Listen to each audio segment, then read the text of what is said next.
Hi everyone, welcome back to HypMiracles. I'm Jen. And I'm Shushanek. And welcome, blessings. We're so glad you're here. For a moment I thought we would just talk a little bit about perceived problems. So everybody has problems in life, and whether that's a problem with overeating, whether that's a problem with maybe insomnia, maybe anger, maybe a problem like anxiety or something related to past trauma, whatever it is, every problem, I call them perceived problems, right? Because it's something that you're perceiving as an issue or a problem in your life. They all trace back to confusion in the subconscious mind. There's always some type of confusion. That confusion is what causes you to feel, think, and act in a way that goes outside of the bounds of what you consciously know is right for you. So when someone is doing something, let's say overeating, for example. So they're overeating, they know it's bad for them. They know it. They're trying to diet. They're using all of this thing we call willpower. The problem is that willpower is only about 3 to at most 10% of your personal battery power. So it's like trying to operate, a car on 3 to 10% battery. You need more juice to get somewhere with it.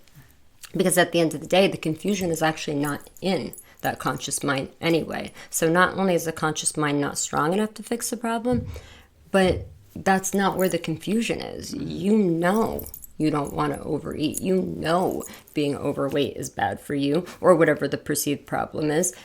It's not a conscious mind problem. Now, don't get me wrong, conscious mind still plays a part in every bit of the solution, but it just can't stand on its own. So then we have the body. The body is also involved.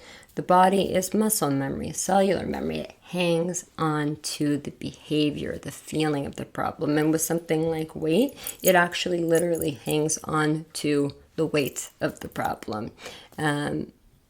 For various reasons. It could be, food is comforting, so hang on to more of it. Don't burn any of it. Now this person got this layer of protection wrong. You consciously know that's wrong. Your body doesn't know that. It's set in the muscle memory of hand to mouth. It's set in the muscle memory of hanging on to everything it eats. Those things are wrong. It doesn't know that. It's just doing what it thinks is right, because your third and most powerful inner entity, the subconscious mind, got the idea somewhere along the way that whatever it's doing, maybe if it's overeating, it could be any problem, it got the idea that somehow that is the thing that's helping you, even though that's the thing that's hurting you.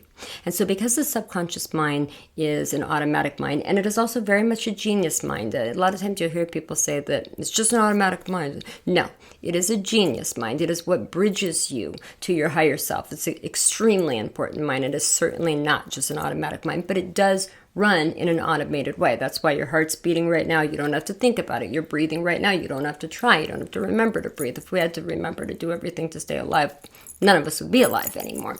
So that mind got the idea that whatever your perceived problem is, again, we'll use overeating as the example, got the idea that food's good. First thing that ever brought you comfort in your life. And then, hey, let's face it, food's engineered to literally be addictive, right? So for that first 3 to 15 minutes after somebody eats, that just dump of, dopamine and all of these feel-good things happen, and the mind goes, wow, that was great for my person. Let's do more of that. And since it was so great for my person, hang on to all of it too. Don't burn any of those excess calories. Make a big layer of weight protection, all this excess food around my person. That way, they'll always be comforted. If there's ever a famine, then they'll always have something for later. And so it gets confused. That's all it is. It's just literally confusion. So what I do for people is I bring together those 3 inner entities. I call that the power trio. So the conscious mind's one of the parents. The subconscious mind is the other parent. And then I always say the body's like the dog of the family. It just wants to please everybody. So in my household growing up, my dad was the conscious mind. You would think he was the boss. He was not the boss. My mom was the boss, the subconscious mind. And then the dog, the body, is just kind of going, okay, what do I do to make both my people happy? Well, ultimately, the body is under direct supervision of the subconscious mind. So you gotta get into the subconscious mind, folks, to make change, but you gotta get all three of these on the same page, the conscious mind, the body, and the subconscious mind. Listen, when you get these three on the same page, when it understands that whatever it's doing is hurting you, and whether that's overeating, whatever it is, when it understands that it's hurting you, it by natural law cannot knowingly hurt you. The subconscious mind is hardwired to keep you both alive and well. If it's doing anything against that, it's only doing it because it doesn't know that it's bad for you. So what I do is I explain to people's subconscious minds that whatever their perceived problem is actually hurting them. It has that come to Jesus moment. It's like, oh my God, I'm hurting my person. I can't do that. Right. So by natural law. Directive. Yeah. By natural law, I'm supposed to keep my person alive and well. And it goes, whoa, whoa, whoa. Come to Jesus moment happens here. This is where it goes, okay, so I got to stop doing that thing that's hurting my person. It's like, duh. And so that's when the conscious mind, your willpower, what you know is right for you, the body, the one that actually holds muscle memory, cellular memory, and the subconscious genius powerhouse mind start to come together. You start clicking these three, and it's like a seatbelt. That's how you bridge and connect to your higher self. Your higher self is where all the magic, where all the miracles are. Magic, miracle, same word for me. So that's how you bridge to the higher self. That's when things that are inexplicable start happening. That's when I get a phone call from somebody, 6 weeks later who says they've already released 30 pounds and for the past 25 years they haven't been able to budge a single pound.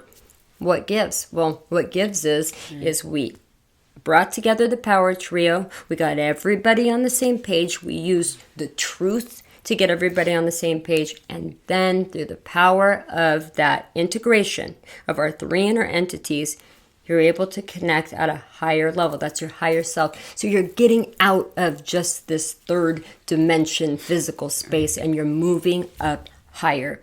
Listen, everything is possible. Past, present, and future are technically all of the same. These perceived problems that we have are actually pretty easily shifted, but it does take a formula. I call this mind science. For me, hypnotherapy is really math. It's all about math.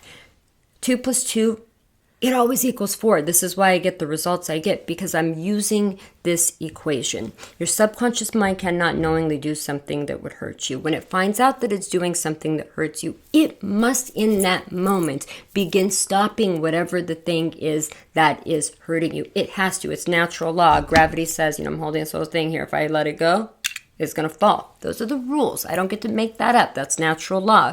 So in the very same way, I use natural law as leverage to help. We, use natural law as leverage to help people make these powerful, what would otherwise be impossible and unbelievable positive changes in their life. And it's really just a mind equation. And I guess it's true what they say, math works. It just does. So anyway, that's a little fun explanation. We'll get more into mind science later, but I thought it was just kind of fun to be able to say a few things. All right. Fun to see you all. Peace, blessings, love, power, and purpose. And we'll see you next time.